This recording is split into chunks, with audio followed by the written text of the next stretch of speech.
dates. And we know this because when Umar was making, during his Khilafah, he was going to Hajj. On his way to Hajj, he saw a valley and he stopped the caravan there. And when he saw the valley, he said, I remember the days that I used to graze the camels here for 2 to 3 days in the hot sun, and when nightfall came, it just used to be me and Allah. I could see nothing, nobody else in the vicinity of this place. And then I would go to my father and he would give me maybe a handful of wheat or a handful of dates for my labor. And once during his Khilafah also in Masjid al-Nabawi, he randomly in the middle of the day, he climbed the minbar and he called everybody. And he said, I remember the days that I used to take the camels out, and I used to graze the camels and return, and I would barely get nothing for it. And so when he stepped down from the minbar, Abdul Rahman ibn Auf, he asked, what was the point of you going on the minbar? And he said, a thought crossed in my heart, oh Umar, who is better than you? And so I wanted to suppress that thought, that arrogant thought that came across my heart. So I went up there and diminished my status. I used to be nothing, and I'm still nothing. So we see the sincerity of Umar al-Khattab, that just the thought of arrogance crossing his heart, he's going up there in front of all the Muslims and trying to diminish his status. And we see that sincerity in the Sahaba. That's why the Sahaba is the best of the generations, and they are people that we look up to, who we want to emulate, because they're the ones that were humans just like us, and they're not infallible. The only person that's infallible is Rasulullah. They used to commit sins as well. The difference between us and them is they immediately make tawbah, immediately ask repentance to Allah subhanahu wa ta'ala. Whereas nowadays we kind of like try to justify why we do certain sins. So the Sahaba in that way are role models for us, how we should live our lives. So the story keeps going on. And he then became involved in poetry. So in Mina and during those times, they used to have contests in poetry. That's why one of the miracles of this ummah is the Quran, because the Arabs at that time used to be very very high when it came to poetry at that time. During Musa alayhi salam's time, they used to be very high magic. The magicians used to be very common in the people. And so Allah subhanahu wa ta'ala sent Musa alayhi salam and gave him the stick, and he overtook all the magicians at his time. So that was the miracle of Musa alayhi salam. The miracle of Rasulullah is the Quran, that the Arabs at that time, who were the greatest when it came to poetry, they could not bring anything like it. That's why Allah subhanahu wa ta'ala challenges them, وَإِن كُنتُمْ فِي رَيْبٍ مِّمَّا نَزَّلْنَا عَلَىٰ عَبْدِنَا فَأْتُوا بِسُورَةٍ مِّن مِّثْلِهِ. If you can't bring one surah like it, they're not able to. And when people go back and try to find the translation of the Quran, they go back to the poetry at that time. And there's 6 suspended poems called the Mu'allaqat. It used to be hanged on the Kaaba, and they were the best of the poems. And now if you go back to the Arabic dictionaries of the Quran, like Mufradat al-Quran and others, they take from the Mu'allaqat the translation and they put it, because the Arabic has changed between tribes and dialects, it changes. But to go back to the Fusha, they go back to those poems. So Umar ibn Khattab, since he was one of the few who could read and write, he used to be involved in that. And then after that, he became he turned back into a shepherd. So he used to graze the sheep and stuff. And during that time, before Islam came, Rasulullah actually encountered his uncle, who, as I mentioned, was Zayd ibn Amr ibn Nufayl, who worshipped Tawheed. So once Rasulullah and a companion were coming back, and this is before Rasulullah got Nabuwat, and they were coming back and they had slaughtered something, and they met Zayd and they said, will you take the meat from it? So he says, I don't eat anything that is not slaughtered in the name of Allah. So, but you have slaughtered it in the name of Lat and Uzza. So I'm not going to take it. So Rasulullah asked him then that, why do you not worship the idols? Why do you worship only Allah? So he explained that, I only worship Allah, the Lord of Ibrahim. I don't worship these idols. So this was the first encounter Rasulullah had before Nabuwat of Umar ibn Khattab's uncle. So his dad, as I mentioned, Khattab, was very strict. So he drove Zayd away from the tribe. He said he can no longer stay here because he does not worship our gods. So Umar ibn Khattab, he wasn't very religious. That when he was the enemy of Islam in the beginning of Islam, for the first 6 years, his enmity didn't come because he was very passionate about his gods. His enmity came because he was very loyal to his clan, and he couldn't see the Muslims separating away, because the Muslims were separating away from his clan, and he didn't want to see that because he was very, in layman terms today, it would be nationalistic. So he did not want to see the Muslims breaking away from his tribe. And when Islam first came, then we see that he was very strict, but he didn't go. So there were levels to the kuffar at that time. You had people like Umayyah, Ubay bin Khalaf, Abu Jahl that used to torture and kill the Muslims. But Umar al-Khattab, he never killed any Muslim. Even in the times of Jahiliyyah, he never killed any Muslims. And we see that the people that were slightly softer towards the Muslims, amongst the Kuffar, Allah subhanahu wa ta'ala gave him hidayah. Abu Sufyan, he was softer towards the Muslims at that time. Allah subhanahu wa ta'ala, he became Muslim in the end. Umar al-Khattab, became one of the second greatest person after Rasulullah sallallahu alaihi wasallam, and Abu Bakr radiallahu anhu, because he was slightly on the softer side. So he accepted Islam during the 6th year that Rasulullah sallallahu alaihi wasallam brought Islam, and during the month of Dhul Hijj. So Umar al-Khattab, between the 4 Khalifa, he is the furthest away from Rasulullah when it comes to lineage. So for Abu Bakr radiallahu anhu, you have to go back 6 people, and he meets Rasulullah in lineage. For Uthman ibn Affan, you have to go back 4 people, and he meets Rasulullah in lineage. For Ali ibn Abi Talib, you just only have to go 2, Abu Talib and Abdul Muttalib, since they're cousins. And for Umar al-Khattab, you have to go back 8 people, and he meets at a place, a person called Ka'b ibn Lu'ay. That's where Rasulullah and Umar al-Khattab's lineage meet. And so during Dhul Hijj, Hamza bin Abdul Muttalib, the son of Abdul Muttalib and uncle of Rasulullah, accepted Islam 3 days before Umar al-Khattab accepted Islam. So this was the time when people were going to Abyssinia. The Muslims had gone to Abyssinia during the 6th year, and Amr ibn al-As was sent. He was not a Muslim at the time. He was sent by the Quraysh to go to Abyssinia and to bring them back. And we know the famous story where Al-Najashi brings Jafar ibn Abi Talib. He steps up and he recites Surah Maryam to him. Amr ibn al-As goes and intercedes for the Quraysh and says, we want them back. They're people that have caused disunity amongst our tribe. They have broken our tribe up, and they have rushed to your side to seek asylum. And so obviously the king rejects him, and Amr ibn al-As comes back. And so many of the Muslims were packing up, and even one of the cousins of Umar ibn Khattab was packing up to leave for Abyssinia. So he enters upon her, whose name was Abdullah, and her husband Amr was also there. So Amr, he leaves, so Umar ibn Khattab can talk to his cousin. So Umar ibn Khattab, he asks, what are you doing? Because it's not, nowadays it's common to pack up and leave, but at that time, generation after generation, they stayed at the same spot. They never used to move around places. So he asked, where are you packing? And he says she got mad because he had been, verbally abusing them for a long time. So he's like, we've gotten tired of your verbal abuse over and over. Now we're packing up and leaving for Abyssinia. So Umar al-Khattab, he didn't say anything. He just said, may Allah be with you. And when he left, her husband Amr came back and he's like, what did he say to you? And she said that, he didn't say much. He just said that may Allah be with you. And I see. So her husband asked her, do you see his heart softening towards Islam? And she says, yes, I see his heart softening towards Islam. So he said, فَلَا يُسْلِمُ الَّذِي رَأَيْتِ حَتَّى يُسْلِمُ حِمَارَ الْخَطَّابِ, that you will not, the person you just saw, the chances of the donkeys of Khattab becoming Muslim are more likely than him becoming Muslim. That basically he has no chance of becoming Muslim, because they kind of dealt with the verbal abuse over and over. And so time passed, and then Rasulullah used to pray in front of the Kaaba. And it is narrated by Ibn Sa'd and Tabaqat that one night Rasulullah is praying, and Umar al-Khattab, he sees Rasulullah praying, and he comes to Rasulullah praying towards the Kaaba, and he used to pray towards Asham. So Asham is not currently Syria, but Asham used to cover like Jerusalem. Iraq used to be called Asham at that time as well, present day Iraq. So he used to pray towards Asham, and he would stand between Rukn al-Yamani and Hajar al-Aswad. Rukn al-Yamani is the corner of the Kaaba that faces Yemen. He used to stand between there, the Kaaba would be in between him, and he would face towards Sham.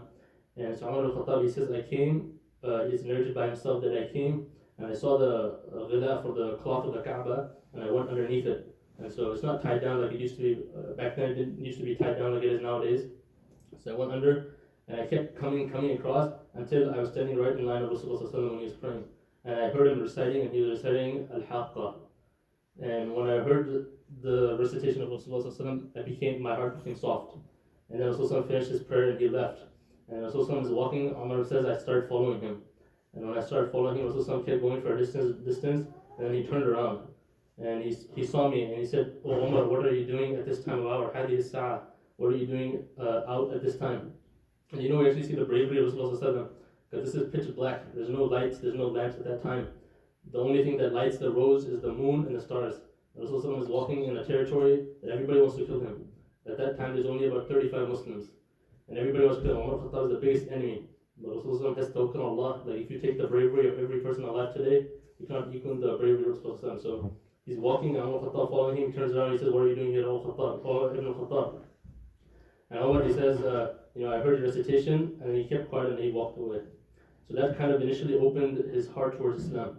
And then his conversion story, it's a famous story that when Umar al-Khattab, he made the decision, I'm going to kill Rasulullah, he took the sword and he's walking towards killing. He meets Nu'aym ibn Abdullah, who was a Muslim, but he used to hide his Islam, like he was scared at that time.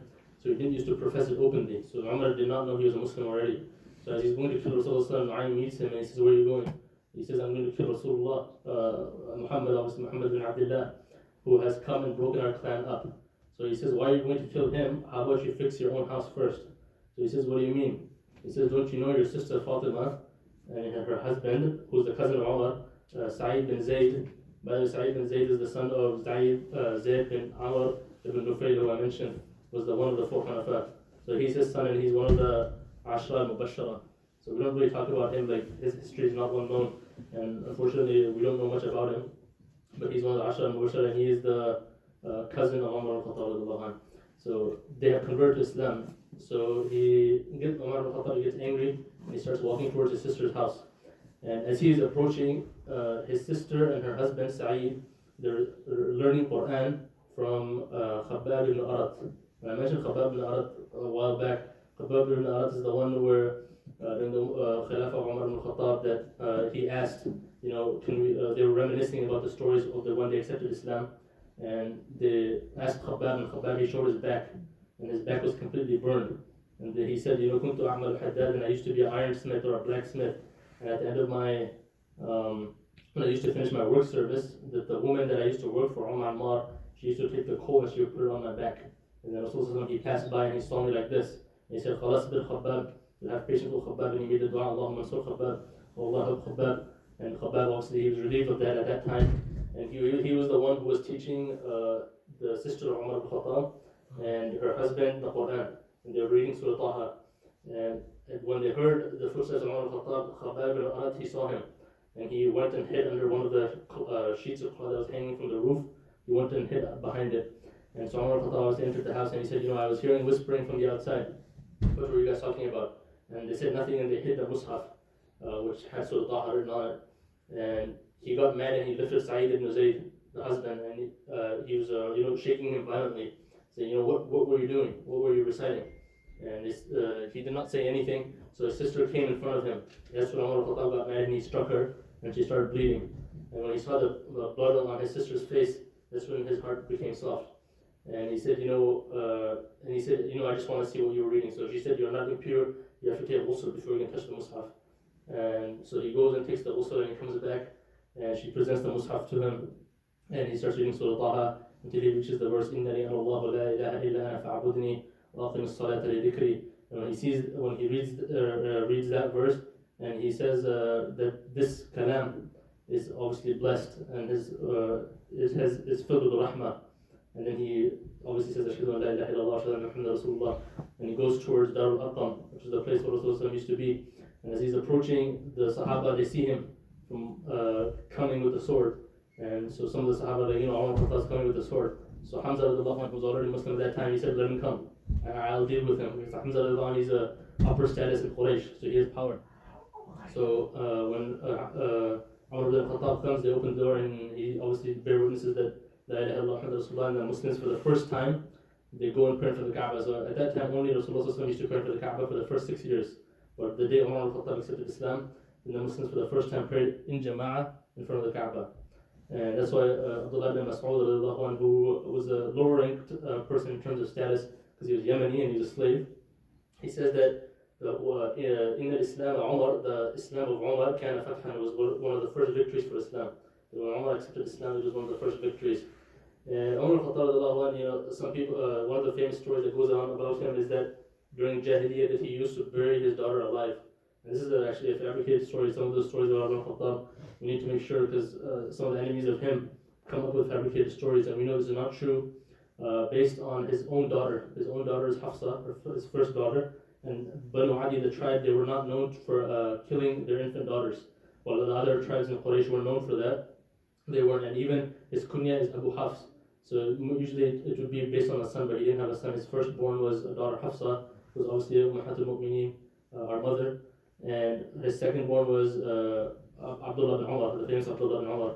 And so Hafsa radiallahu anha and Abdullah bin Umar are brothers, close siblings. They're direct siblings. Means they had the same mother. And then he also goes on later during his Khilafah, he marries Kulthum, which is bint Ali ibn Abi Talib, who is the daughter of Ali ibn Abi Talib. And so one of the lies that is spread about him is that he killed his infant daughter during Jahiliyyah, which even if he did, Allah subhanahu wa ta'ala forgives the sins that are done in Jahiliyyah, but still that is something that is a fabricated story that comes around the 1800s, not mentioned in any of the Sirah books. Like Tabaqat ibn Sa'ad ibn Ishaq ibn Hisham, Dhahab ibn Kathir, Tariq al-Tabari, none of them mention this, and this is a fabrication. And one of the points that scholars make about this is that there's a narration in Tabrani's Mu'jam al-Kabir, where he mentions that a man came to Umar al-Khattab during his Khilafah and they asked him, what do you think about the ayah, وَإِذَا الْمَوْءُودَةُ سُئِلَتْ, when the buried infant will be asked on that day. And they asked him about it, and he narrated a story when Qais bin Asim, he came to Rasulullah and he asked, Ya Rasulullah, during the times of Jahiliyyah, I buried alive 8 of my infant daughters, so what should I do?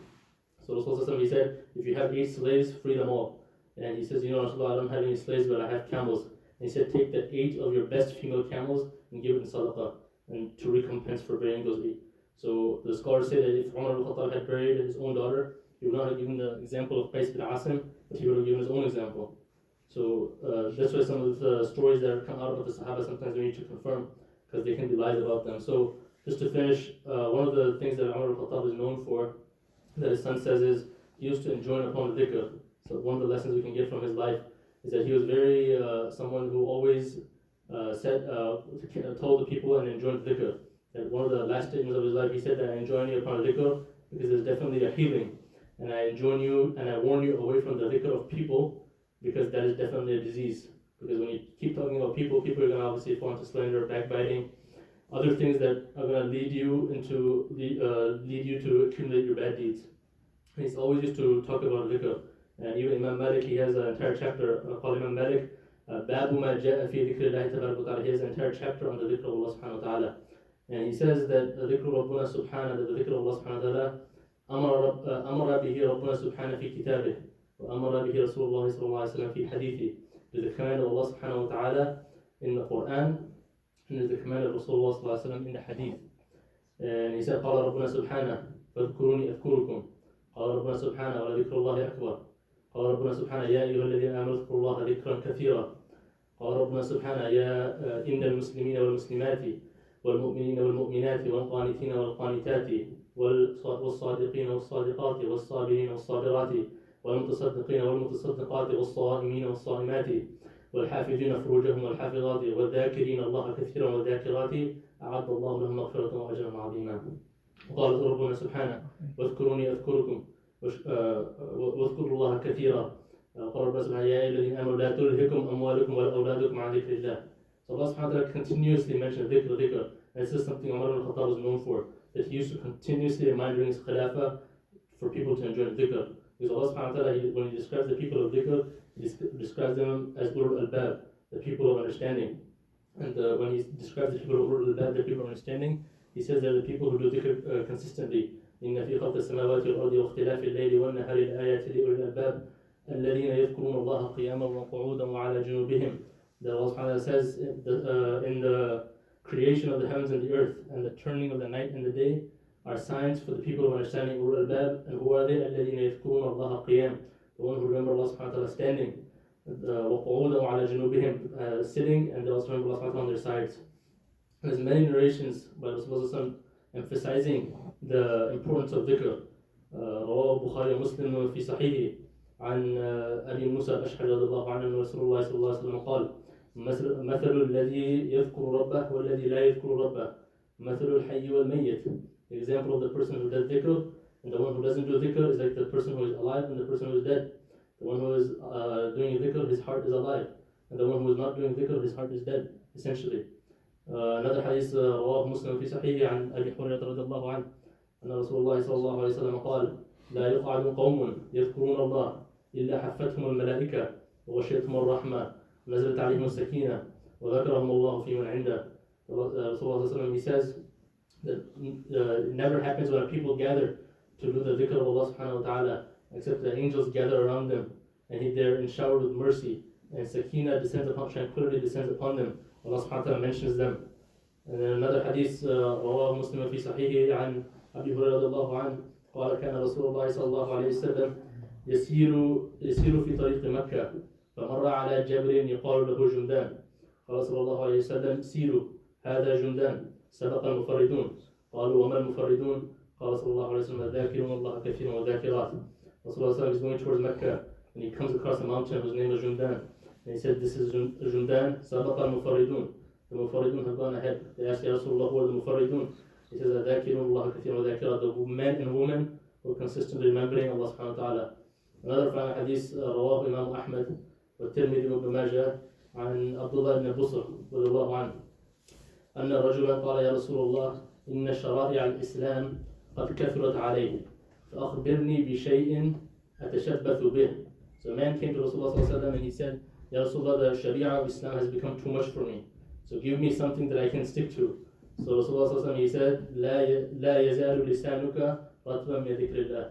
Do not let your tongue not be moist with the dhikr of Allah. Consistently remember Allah subhanahu wa ta'ala. Remember Allah subhanahu wa ta'ala, doing dhikr over and over. Like even if we have some free time, we're just sitting about not doing anything. Instead of that, we should just do dhikr of Allah subhanahu wa ta'ala. Because the only thing that one will regret on the day of judgment is the time he spent that he didn't do dhikr of Allah subhanahu wa ta'ala. Just driving in the car, coming back and forth. Sometimes you have free time. Say subhanallah, alhamdulillah, subhanallah, bihamdi, subhanallah, al-azim. Rasulullah, he says the subhanallah, bihamdi, subhanallah, al-azim is light on the tongue, but it's heavy on the scales on the day of judgment. And this is one of the main lessons we can get from the life of Umar al-Khattab. And we talked about all the way till he accepting Islam. Inshallah, we can continue from that, going on to how he fought in the Battle of Badr, Uhud, and going on to his Khilafah.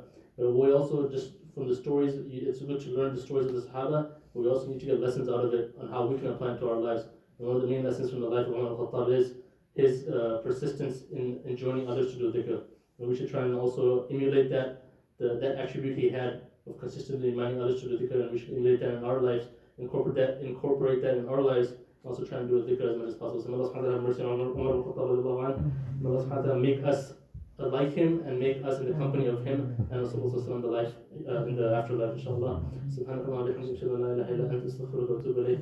Sallallahu alaihi wa sallam wa baraka ala nabiyyina Muhammad wa ala alihi wa sahbihi ajma'in. Those who came late, you can pray the sunnah prayer, inshallah.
الله أكبر الله أكبر. الله أكبر الله أكبر.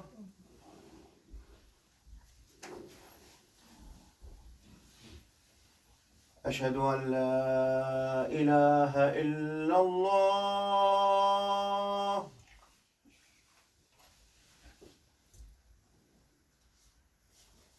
أشهد أن لا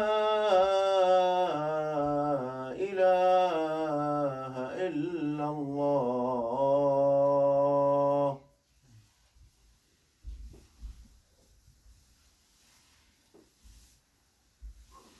أشهد أن محمدًا رسول الله.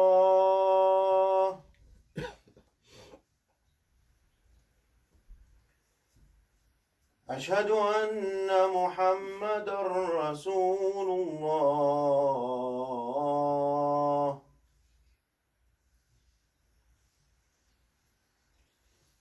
حي على الصلاة. حي على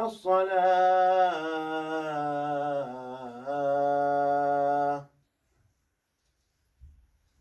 حي على الفلاح. حي على الفلاح.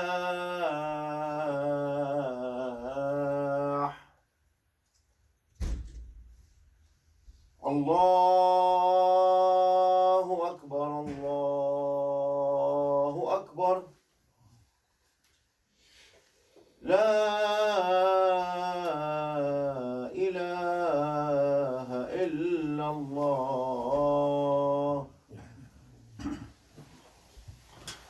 الحمد لله نحمده ونستعينه ونستغفره ونؤمن به ونتوكل عليه ونعوذ بالله من شرور أنفسنا ومن سيئات أعمالنا من يهده الله فلا مضل له ومن يضلل فلا هادي له وأشهد أن لا إله إلا الله وحده لا شريك له لا مشير له لا وزير له لا صاحب له وأشهد أن سيدنا ونبينا وحبيبنا وشفيعنا محمدا عبده ورسوله أرسله بالحق بشيرا ونذيرا وداعيا إلى الله بإذنه وسراجا منيرا. أما بعد فإن أصدق الحديث كتاب الله وخير هدي محمد صلى الله عليه وسلم وشر الأمور محدثاتها وكل محدثة بدعة وكل بدعة ضلالة وكل ضلالة في النار. أما بعد قال الله سبحانه وتعالى في القرآن المجيد بعد أعوذ بالله من الشيطان الرجيم بسم الله الرحمن الرحيم يا أيها الناس اتقوا ربكم الذي خلقكم من نفس واحدة وخلق منها زوجها وبث منهما رجالا كثيرا ونساء واتقوا الله الذي تساءلون به والأرحام إن الله كان عليكم رقيبا. قال رسول الله صلى الله عليه وسلم جعلت قرة عيني في الصلاة. ويقول النبي صلى الله عليه وسلم من حافظ عليها كانت له نورا وبرهانا ونجاة يوم القيامة ومن لم يحافظ عليها لم يكن له نور ولا برهان ولا نجاة كان يوم القيامة مع فرعون وهامان وقارون وبين خلف. استغفر الله لي ولكم ولسائر المسلمين والمسلمات فاستغفروه إنه هو الغفور الرحيم.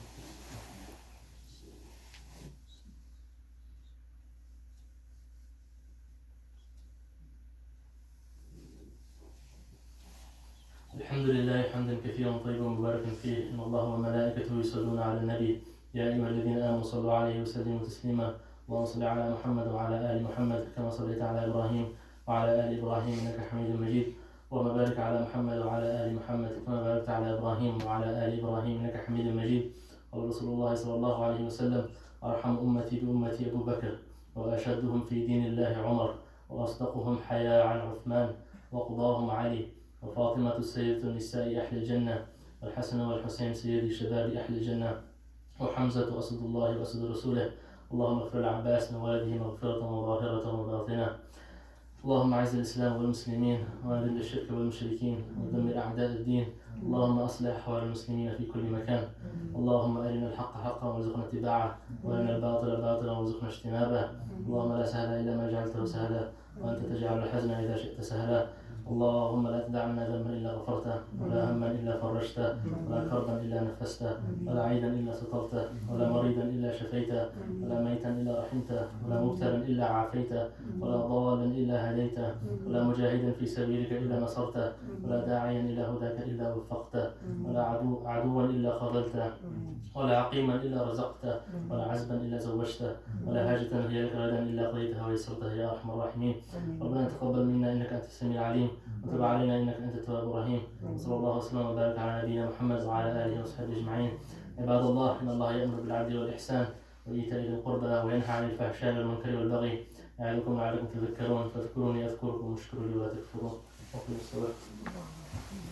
الله أكبر الله أكبر، أشهد أن لا إله إلا الله، أشهد أن لا إله إلا الله، أشهد أن محمدا رسول الله، أشهد أن محمدا رسول الله. حي على الصلاة، حي على الصلاة، حي على الفلاح، حي على الفلاح. قد قامت الصلاة، قد قامت الصلاة. الله أكبر الله أكبر، لا إله إلا الله.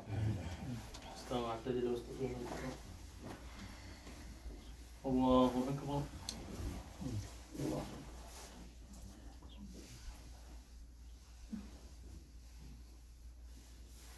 الحمد لله رب العالمين، الرحمن الرحيم، مالك يوم الدين، إياك نعبد وإياك نستعين، اهدنا الصراط المستقيم صراط الذين أنعمت عليهم غير المغضوب عليهم ولا الضالين.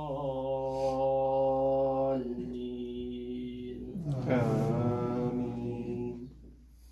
طه ما أنزلنا عليك القرآن لتشقى إلا تذكرة لمن يخشى، تنزيلا ممن خلق الأرض والسماوات العلى، الرحمن على العرش استوى، له ما في السماوات وما في الأرض وما بينهما وما تحت الثرى، وإن تجهر بالقول فإنه يعلم السر وأخفى، الله لا إله إلا هو له الأسماء الحسنى.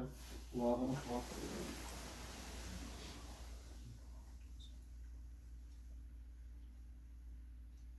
بسم الله لمن حمده.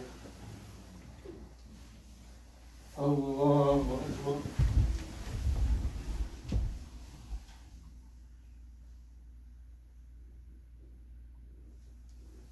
الله أكبر. الله أكبر.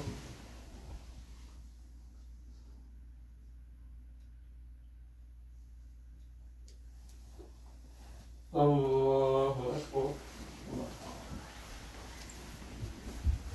الحمد لله رب العالمين.